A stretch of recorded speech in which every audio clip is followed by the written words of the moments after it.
Nevada has some of the highest number of robocalls in the nation, but the Do Not Call Act is looking to penalize those that make those obnoxious calls. This call is from the Department of Social Security Administration. Many have received these pesky phone calls or voicemails from robocallers claiming to be the Social Security Administration, IRS, even local law enforcement.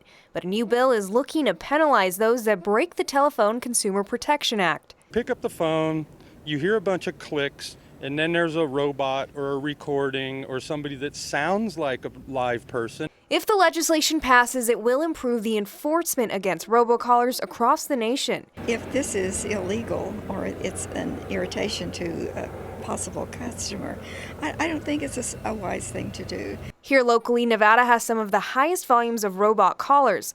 According to Robocall Index UMail, Nevadans received over 39 million robocalls last month. That's nearly 30 fake phone calls per person in the state.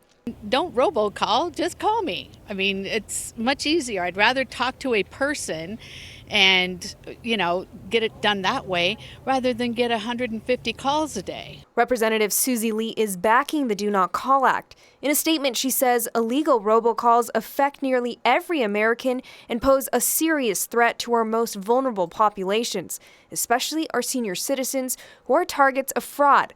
Nevada has one of the highest senior citizen populations, so this issue definitely hits home for our state.